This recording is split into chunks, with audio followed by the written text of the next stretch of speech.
Thank you, Brent, for our introductory music. Good morning, everybody. I'm Steve Runyon, and I'll be your service associate today. Welcome to the Morristown Unitarian Universalist Fellowship, where we covenant to weave together the fabric of community from the strands of our separate lives. We're an inclusive, welcoming congregation. Whoever you are, wherever you are in life's journey, you are welcome here. We adhere to the principles of Unitarian Universalism, which you can find on the back of your seats. It's on this little card like this. And we welcome you to take that with you if you'd like. This is a great time to silence any noise-making devices. I need to do so myself. I will in a moment. And now, in the spirit of hospitality, I invite you to greet somebody you did not come with this morning.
Good morning. I'm Joel Miller. I'm the interim minister at the Morristown Unitarian Universalist Fellowship. I'm so glad to welcome you all this morning. I'm glad to welcome our folks who are online also. So today I'm talking about conflict. What happens when folks have different ways of seeing things in the life of spiritual community, or maybe they disagree about a decision or how to make a decision. or disagree about, gee, should we believe in the same thing or not? Or we might have settled that, or maybe we're still working on it. You know, actually, I had a friend and a colleague, another Unitarian Universalist minister. He was at a summer camp one time where a bunch of Unitarian Universalists from all over the area had come together to hang out for a week. They were going to take some classes, maybe do some art projects, hike in the woods, go swimming, not have to cook. And while my colleague was there, she had a very interesting two conversations. The first conversation she had was when a man came up, a longtime member of the congregation, and said, you know, I've got to talk to you, Reverend Liz. I've been a member of this congregation a long time, but I'm really struggling because, you know, I'm a Christian and everybody else in the congregation's an atheist. And so she talked with the man about this, and the next morning, another person came up and said, can I talk to you, Reverend Liz? And she said, sure. And the member, who'd also been a member of her congregation for a long time, said, you know, I'm an atheist, but everybody in my congregation is a Christian. Now, mind you, they're both Unitarian Universalists, right? And what was really striking to my colleague and my friend Liz was these people went to the same congregation, right? And they were going to her congregation. So she had to kind of figure out what was going on with that. Sometimes it's hard when we're in these moments where we're not agreeing with everybody, that feels like, well, maybe we don't belong, or maybe there's something wrong. And my hope is when we talk about conflict, not that there's something wrong. There's only something wrong if we're doing it in a way where we still aren't loving and caring for one another. It's pretty much that simple. So I'm so glad to welcome you here today, because if we can do it, we live in a world that really needs to learn how to do it too, right? So good morning and welcome.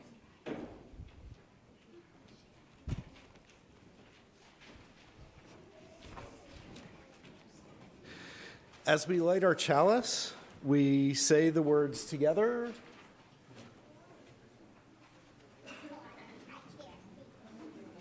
There we go. Love is the spirit of this fellowship, and service is its law. This is our great covenant, to dwell together in peace, to seek the truth in love, and to help one another. I just realized that I gave the welcome but failed to give the announcements. So let me jump back, if I may, and do a little bit of that. There will be a new member class on Saturday, March 18th at 10 a.m. Please reach out to welcome@muuf.org for more information. Please watch for a call, email, or text from a board member or leader at MUF. We are calling everyone about nominees for the Ministerial Search Committee. If you would like to know more about this process, you can read Reverend Joel's article about it in the Fellowship Quarterly under the Members tab of the website. The Odyssey Project will feature Barbara Costello-Stasiak on Sunday, March 5th at 12:45 p.m. If you have anything you want to talk about having to do with the fellowship, whether it's membership, the new building, which you may have seen before the service up here, congregational life, anything, Laurent Comas, our president, will be in the library after the service. That's Laurent right there. And he will be happy to talk to you. And a complete listing of all events can be found on our website at https://muff.org/calendar. I invite you to stand in body or spirit as we sing together, "When Our Heart is in a Holy Place."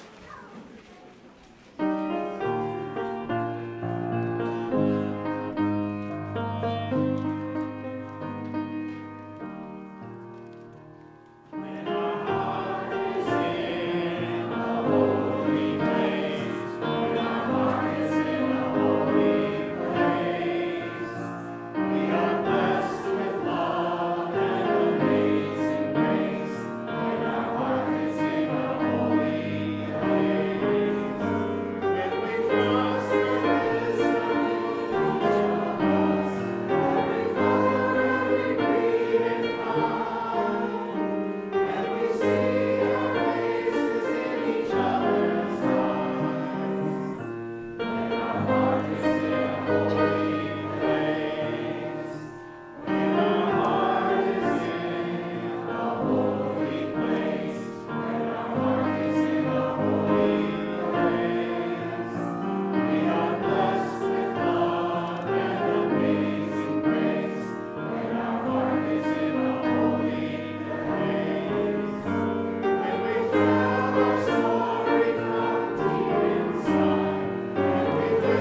have a story I'd like to tell this morning, and if there's any children or anybody who's young at heart who would like to come up and help me tell this story at this time, it'd be great to have you come on up. There's some folks coming up. Come on up. Good morning.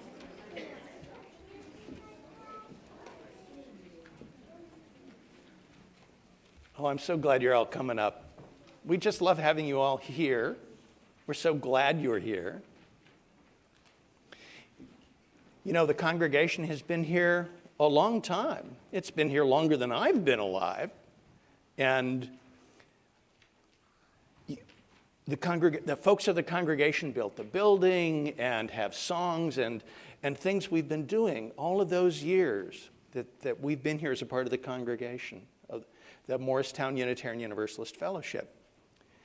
Sometimes when we're trying to figure out how we want to do things, or if we're having some disagreements in the congregation about, let's say how we want to do the service on Sunday, maybe whether I should use the word worship for it or not, for example. Not everybody's comfortable with that word. So sometimes I say Sunday service, sometimes I say Sunday worship service.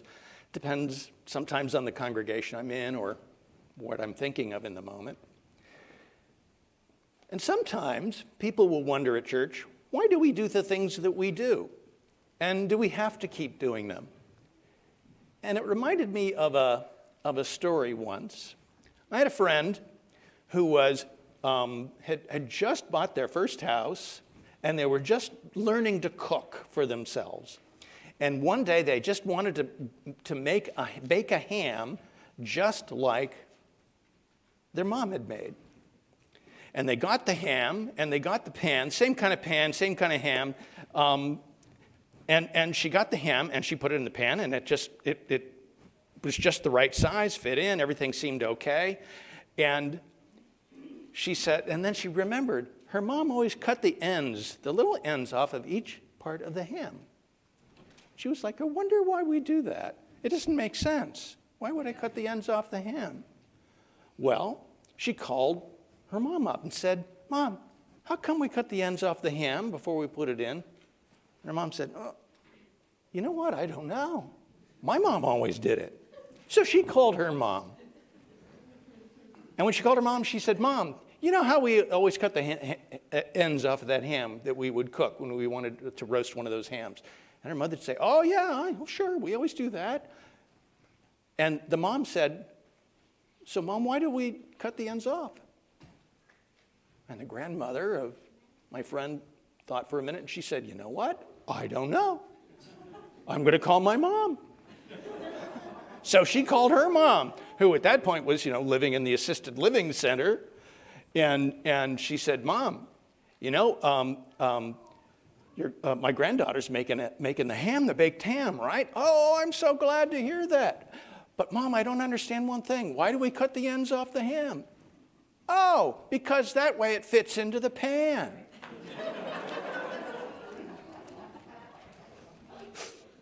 Sometimes we find ourselves doing things in the fellowship, and we've forgotten why we did them, and maybe we don't have to do them anymore, There's different ways of doing things. So I love telling that story. Good memories of my own grandparents, and I hope you will make many good memories of being here. And we're going to sing you to your classes now, and would you like to take the children's chalice with you as you go? All right, I'm going to get that for you, and we're going to sing you to your classes.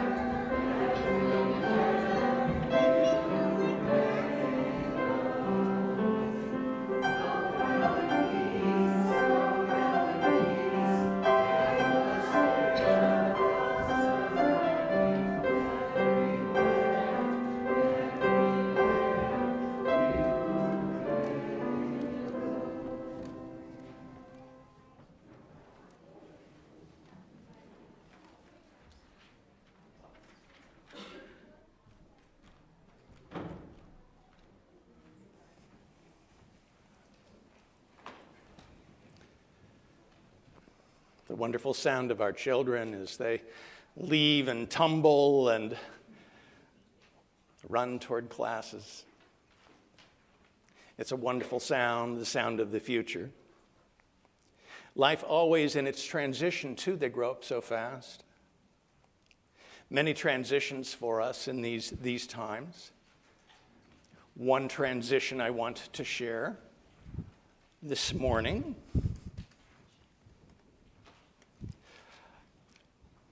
I understand Lori Cross is starting a new job. She will be doing counseling with kids in difficult home situations, and it's an exciting start for her. Our congratulations to her. And a candle this morning.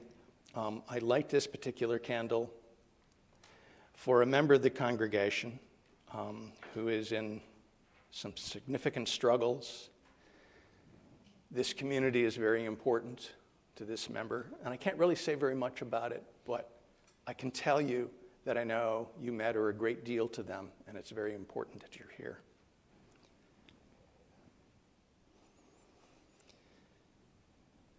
And as we share in this time of milestones and passages, let us also remember the people in Ukraine who've now been at war for a year, and remember the people in Turkey and southeastern Turkey. So many people still without homes and who've lost many loved ones.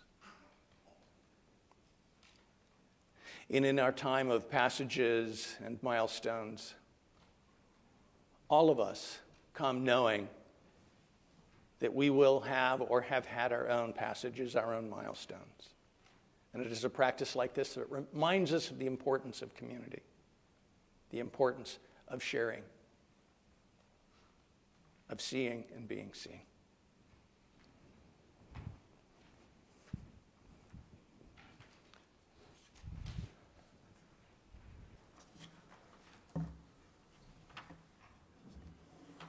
I invite you into the spirit of contemplation and meditation.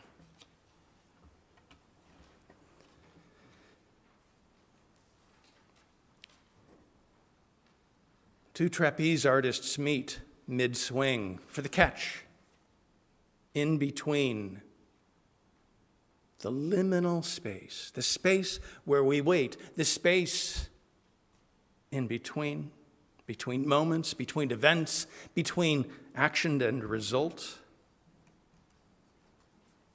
To be at the threshold, in the doorway, waiting for something to end and something new to begin.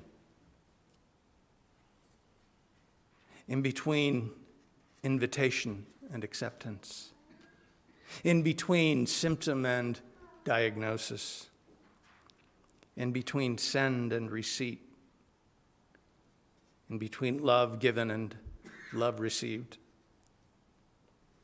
Liminality, crossing over the limen at the base of a door. We walk in, and what shall we find, we wonder.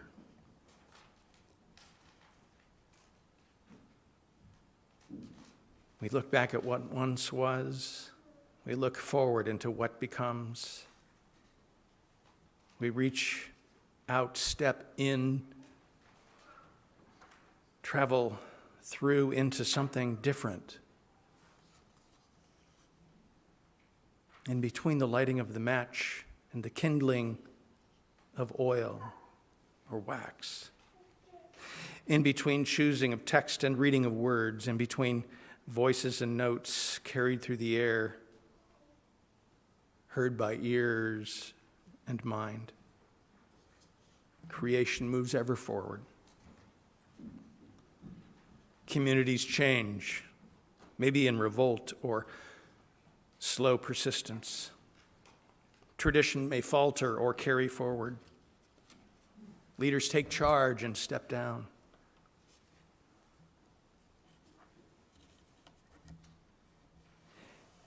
And always, off in the distance, the future beckons, and always in the past, another horizon, those who came before, encouraging us. As we live in between, may we know the blessings of being together, hand in hand, making a journey from past to future, from where we have been to where we are going. May the hands we hold be filled with love, held with care, and remind us that we need not make this journey alone.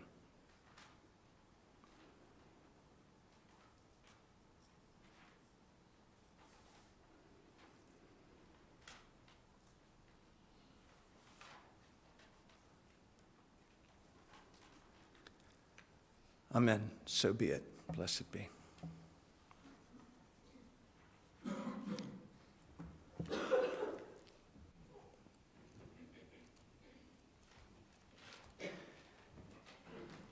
This hymn, Filled with Loving Kindness, I love it. It's a traditional Buddhist meditation.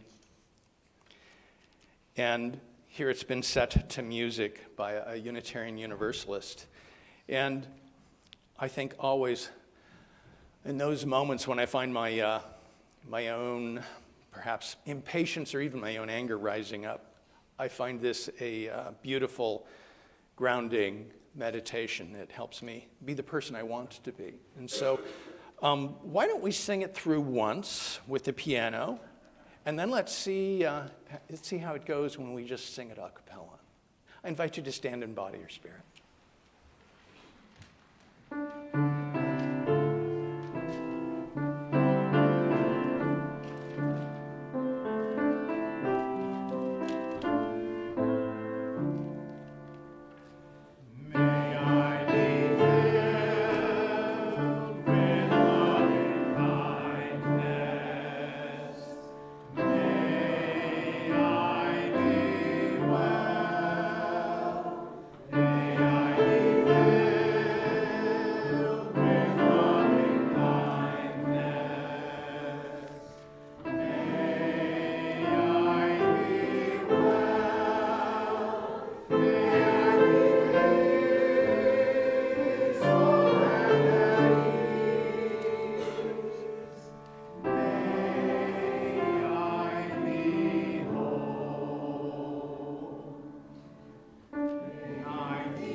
Our offering will be split 50-50 with Nourish New Jersey.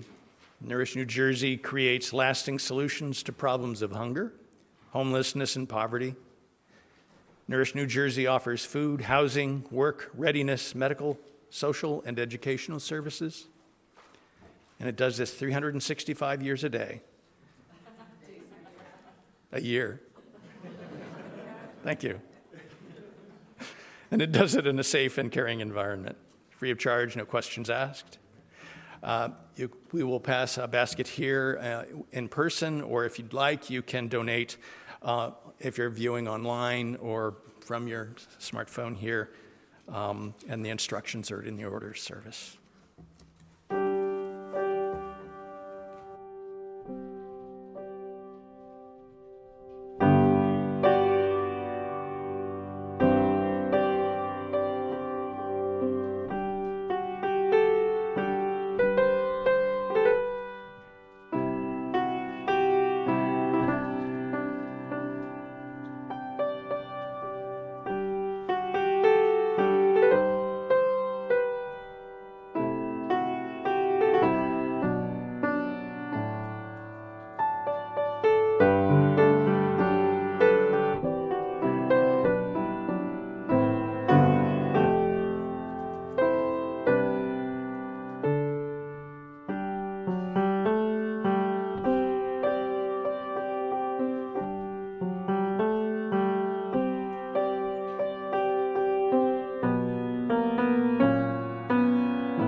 When I was the minister of the Columbine Unitarian Universalist Church in Littleton, Colorado in the 1990s, I saw a lot of religious conflict. I've mentioned some of it before.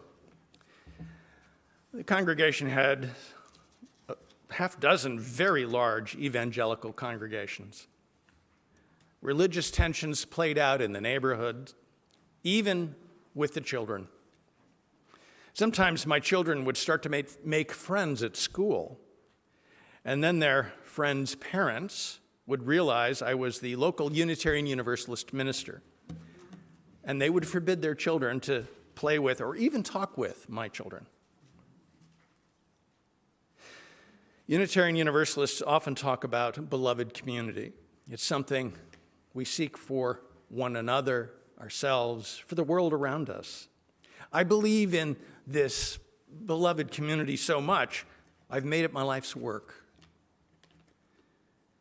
And I think that if we take our spirituality seriously, living and struggling with beloved community is what we aspire to do well. I know that when we're in religious community, when we open our hearts to one another deeply, we can find some of life's greatest joys we couldn't really get anywhere else. And fairness, in true fairness, it will also give us, I found it has given me some of my greatest sorrows too. A friend of mine recently told me about her shock. She was a new Unitarian Universalist in a Connecticut congregation. And they were having a fight in this congregation. It was more than a conflict at this point. There was a fight over the organ. Some folks wanted an organ. Some folks did not want an organ.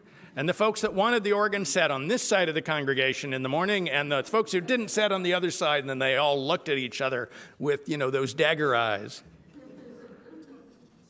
And these were good people.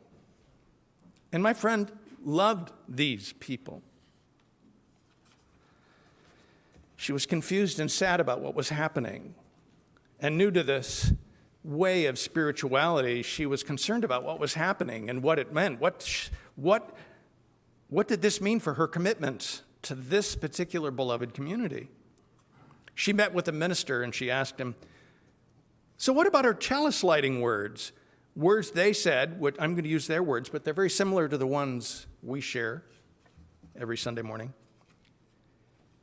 She asked, so what about these words? This is our great covenant, to dwell together in peace, to seek the truth in love, and to help one another. The minister, my colleague, nodded, and he said, those words are not reality, are they? No, but they're aspirational. The truth of all relationships, beloved community, the neighborhood we live in, the nations on this earth, at home with the people we love, our partners, our children. Conflict is inevitable.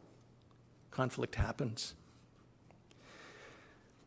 The thing I've learned after some decades now is that conflict is inevitable, but useful conflict is not inevitable. Useful conflict takes some practice.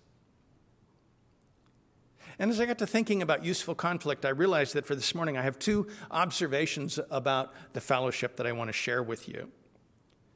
Because all interim ministers hope to help congregations become better at their conflicts. Because congregations that can have useful conflicts are actually pretty fun places to be. They're exciting. And conflict's not so much a surprise as it is an opportunity. So part one. All interim ministers look to help you find a way to have useful conflicts. And you, I've noticed, have a wonderful practice called the Right Relations Promise. I think it's great. This congregation's done a great job on setting up policies and practices and invitations on how to engage one another in community. Let's put up that first slide on the Right Relations Promise. I think they're worth looking at. I will listen attentively, acknowledge others' views, and try to imagine holding their opinions. I will refrain from judging other people's motives and opinions. I will seek accurate information, be willing to test my assumptions, and examine my own motives. Next slide. I will communicate openly, directly, and honestly. I will go directly to a person with whom I disagree and share differences respectfully. If needed, I will use a third party to mediate. It's a good thing to use a minister for example, or your committee on ministry. They'll be talking a lot more with you about this particular practice and how they can help. Number 5, I will balance being open to new ideas and respecting our traditions. Number 6, I will be patient with myself, others, and the process of change. I will allow space for feelings and emotions, mine and others. I will let go of the trivial and be willing to give and take. I will remind myself that we are all working for the shared goal of supporting our religious community. And as I said, your committee on ministry will be talking a lot more about this with you in months to come. Notably, what's important about this practice is you just got to talk to each other and talk to me. When you're wondering about something, have a disagreement about something. And I have to be honest, I grew up on the border in Columbus, Ohio, which is right on the border between the cultural part of the United States that's Appalachia and the Midwest. And in both cultures, conflict is something you try to avoid. The nuance might be in the Midwest, you just don't talk about it at all. And in Appalachia, or at least the southern Ohio part of Appalachia, You'll take the person aside very quietly. You'll say it once, and that better be enough.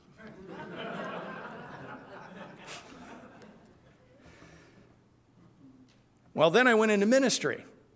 And I've been all over the United States to do ministry. California, Pacific Northwest, in the South, New York. I'm here in New Jersey now. I've been in Colorado. And you know, the consistent observation for me is that you can't avoid conflict. It's everywhere.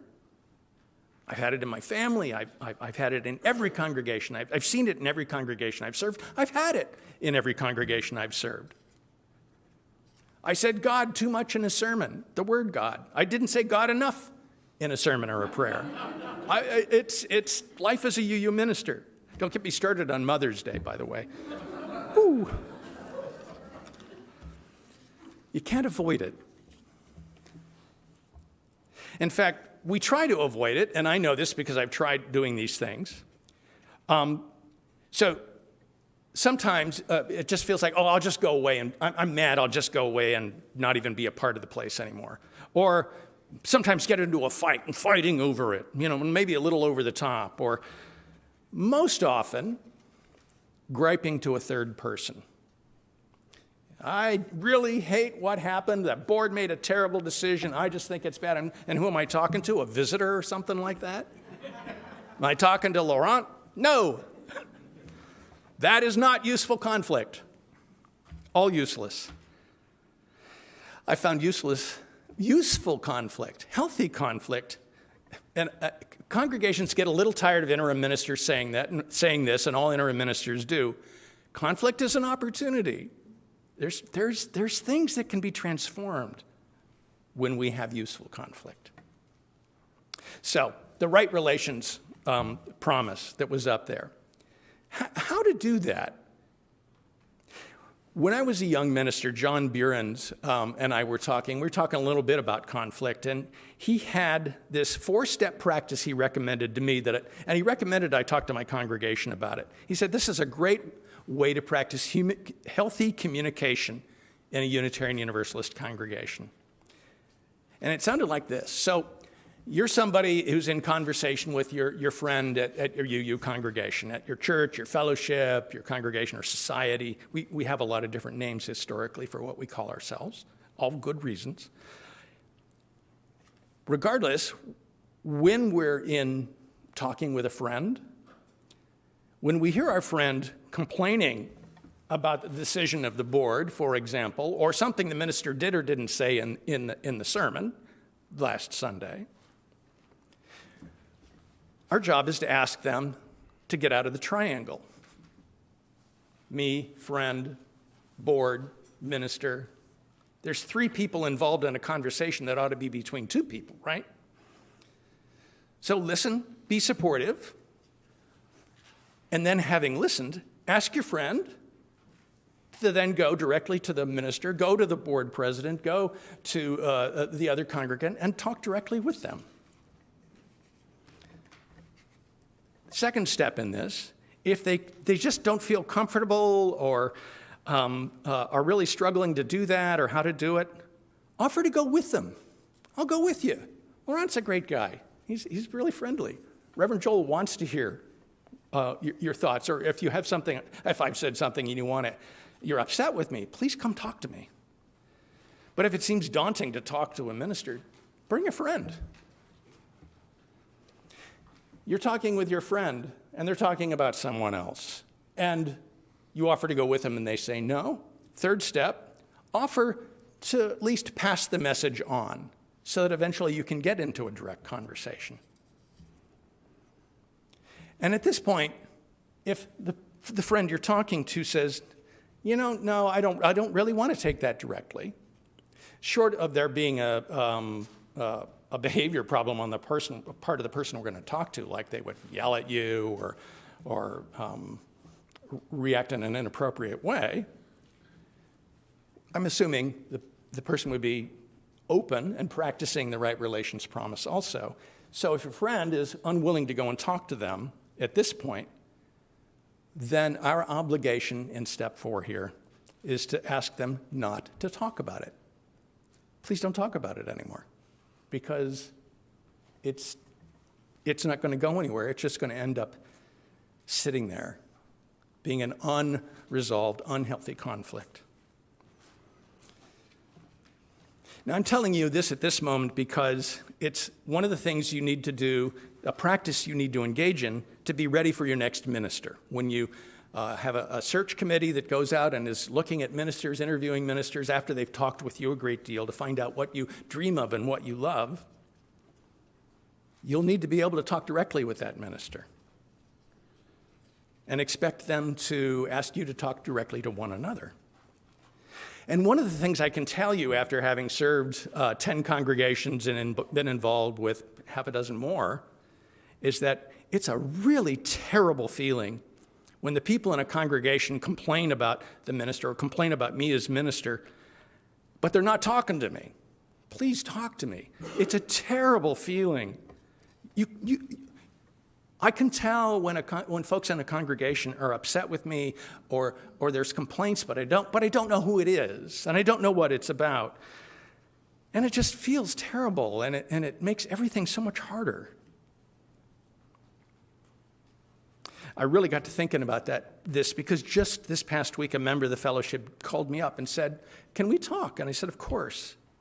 And we cleared up, one, a misunderstanding that we'd had, and two, I learned I'd made a mistake. Thankfully, it's a mistake I can correct. I'm not saying it's easy for me. I hate finding out I've made a mistake, but something I've learned over the years, it's much worse to make a mistake and not know about it than to have somebody say, "Oh, Joel, you want to rethink that, what you said?" Yeah, I do.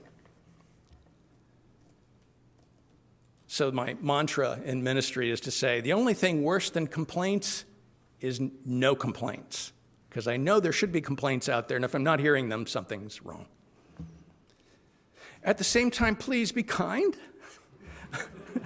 I really like number 8 of the Right Relations Promise. I will let go of the trivial and be willing to give and take. One colleague described her experience of an unending stream of constructive criticism she had in a congregation she served. She said, everything is being commented on. Everything I do is a source of conflict. She said, it feels like I'm being nibbled to death by ducks. May your minister never say such a thing. Your leadership has done great work in the past years. The Right Relations Promise, the bylaws, so many policies, wonderful institutional work here at the fellowship. One of the things that I've noticed about your Right Relations Promises is that they look a lot to me like the practice of nonviolent communication. It's a practice that it was also the title of a book by a fellow named Marshall Rosenberg. And in the book, I found his thinking is a lot like Unitarian Universalism. He shares our spiritual truth that the world is an interconnected web of existence. So how I am, how I live affects how everybody else lives, and vice versa. None of us is free until all of us are free. He also knows how hard it is just to understand each other in this postmodern world. Language changes so fast, and especially for Unitarian Universalists, we can be so diverse. Words can have subtly different shades of meaning, or we can come from different cultural backgrounds. You know, after living in so many places and for ministry, I've learned a lot about how conflict can happen, or how people use words, how they maybe how an eyebrow goes up if somebody's upset with something I say, or maybe that somebody just goes, "What'd you just say?" and reacts right away out front, and either is equally valid. It's hard, all those differences, as well as beautiful. And this third thing that Marshall Rosenberg knows, we evolved to be deeply connected beings, and conflict that's not useful pulls us apart. It hurts. It's physically painful in some ways. We're wired to be deeply connected. Violent communication, this is a very simple example of it. Rosenberg did wonderful work trying to build peaceful relationships between Palestinians and Israelis. One example he cites of violent communication was at the time a Palestinian flung the term Nazi at an Israeli Jew. That helped nothing. So his guidance for using nonviolent communication looks a lot like the right relationship promise. Be honest, have compassion for others, listen, observe, acknowledge feelings, your own and the feelings of others. Ask about each other's motivations. Ask why. And negotiate, but don't use force or coercion in the process of negotiating.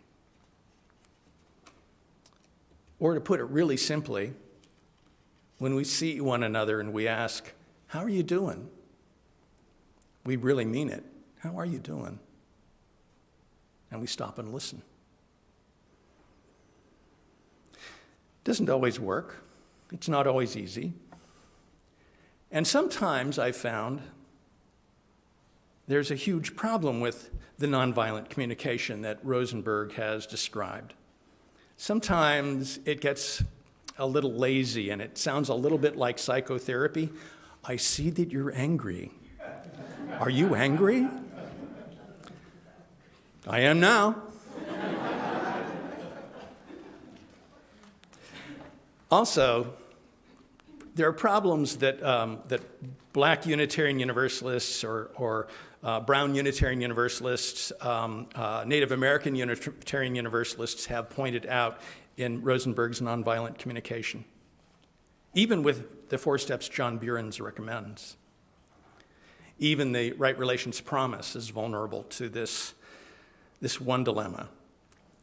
When I go into a congregation and I see, say, great policies, great structures in place, it's great to have all of that, but if there's a clash between the culture and expectations and the policies, culture always wins. The policies don't override culture. There are no policies powerful enough to override culture, not even creeds compelling enough to override the culture and the institutional ways that we just live out from our expectations.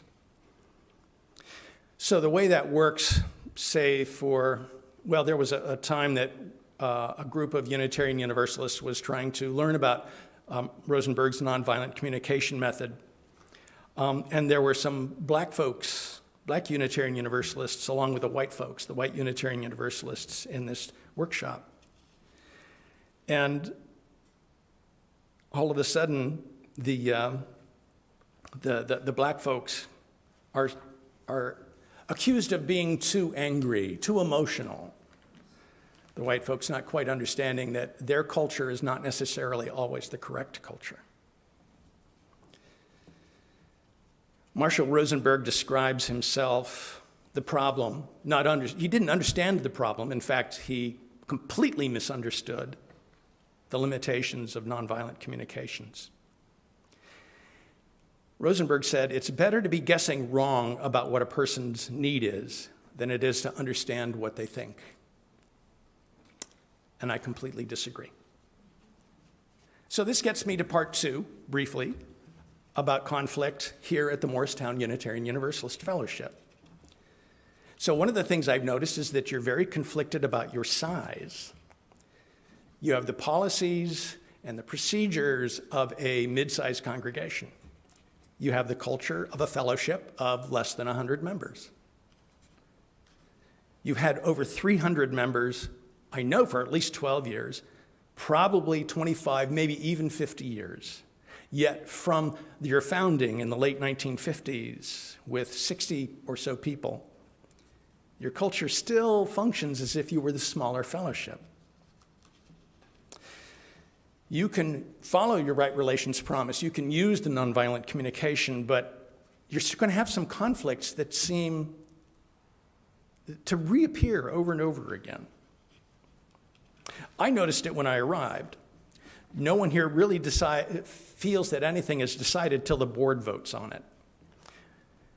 which, given how much management your board deals with, explains why they have to meet for 2 or 3 hours each time they meet, and they meet twice a month. That's a lot for a congregation.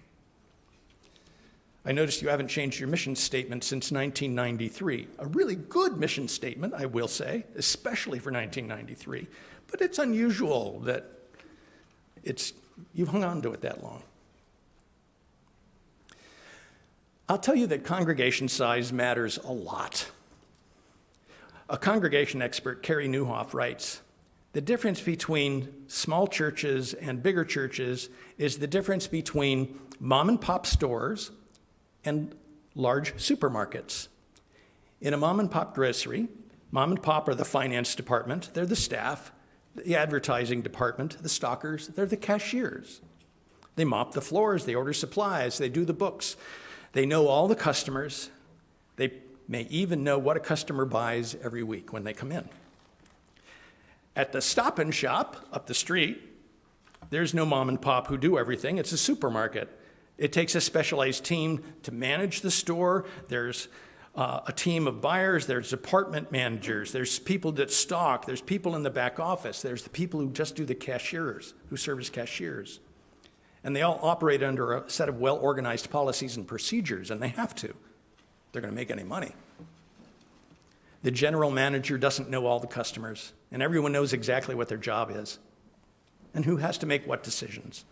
The bakery manager does not tell the butcher how to run her business. So you haven't been a family-sized congregation in a long time, though I see a lot of expectations of it. You've been a program size, as they say. Congregation over 200. Actually, you've been over 300 for a long time. You're just under 300 at the moment, 290-ish, I think. But you have the policies and the aspirations of a large 300-member congregation. Actually, the aspirations to be a 450-member congregation, and you're well on your way, I believe.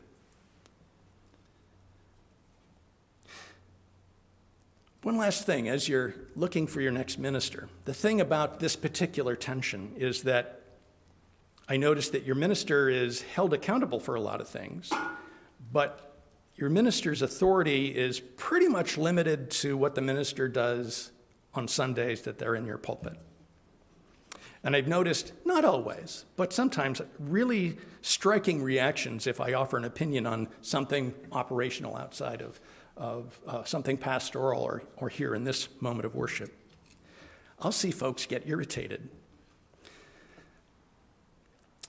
So I'll just say, you can't expect your minister to accept responsibility for something on which they can't even have an opinion, much less aren't responsible. So being clear about that culturally, your policies and everything are pretty clear, but the cultural expectation, the hardest part. I'm not saying this about you, but just to help you understand, I know of a fellowship, which will remain unnamed, one that's very conflicted about whether to even have a minister. And they also are conflicted about what size to be. And at one point, because they were working their conflict out with this tension about size and whether even to have a minister, they actually had an entire congregational meeting at which they were to vote on where to place the minister's desk in the minister's office. Yeah, don't do that. I know you don't need to have that conversation, and I feel trusted to do many things. So the hardest part, and why I mentioned perhaps that step 8 in your right relations promise, the hardest part about becoming a mid-sized congregation culturally is that there will be times that you can't really reach consensus as a congregation. You may even find yourself adamantly against a decision your congregation is going to make. My hope is that if you have that experience, that you can still remain in relationship with your community, that you can accept that a congregation can make decisions that you don't like and won't agree with, that are even hard. In a smaller community, usually there's some attempt and often some success at finding consensus with all 100 people. At 300, it's not possible. And so there's an experience, perhaps even of loss, that comes along with the experience of growth. And it's pretty normal to want to resist that. But if you truly are going to become 450, you'll experience that more often, and you'll have to have a culture where you understand that that's a possibility. Step 8 of your right relations promise. I see the difference you make in each other's lives, the wonderful difference you make, the way you've transformed lives, the way in which people who grew up here come back and tell you how you transformed their lives and how much you have meant to them. To hear people in the larger community here in New Jersey talk about how you've made a difference in their lives, even though they aren't even Unitarian Universalists. This beloved community, it is beloved, one deeply committed, one filled with deeply loving people. So it's good to know in this moment, as you are about to embark on selecting a new minister, adding space for your ministry, looking at the possibility of ministering more broadly to a world that needs it. I think these words of Karen Armstrong, I hope they'll be helpful. Religious community, says Karen Armstrong, is not about accepting 20 impossible propositions before breakfast. It's about doing things that change you. It's a moral aesthetic, an ethical alchemy. If you behave in a certain way, you will be transformed. And that's what we're here for, to transform one another with love, through love, just to love each other, to love the world, and then ultimately to transform the world. That's the alchemy. That's the magic of what we can do and can be together. As a UU minister and author, Robert Fulgham, wrote 30 years ago, it's still true, no matter how old you are, when you go out into the world, it's best to hold hands and stick together.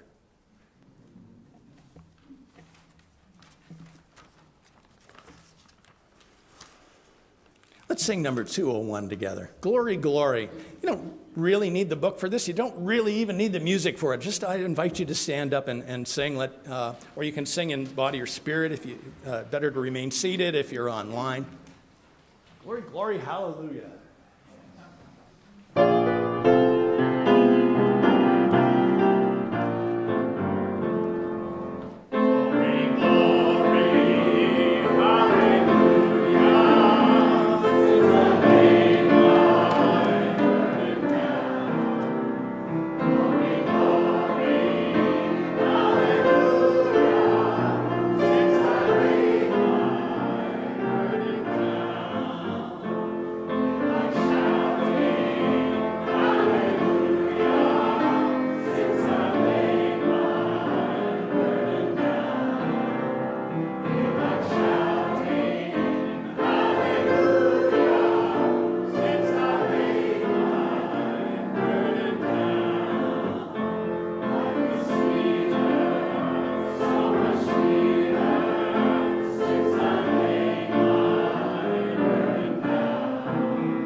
needs your love. The world needs the power of transformation that you have as you are a people together. Know that in the times when speaking in love is hard or seems impossible, find encouragement, find the love you need here, week to week, chalice light to chalice light. We'll be here again for a world that needs it. Go in peace, be in peace.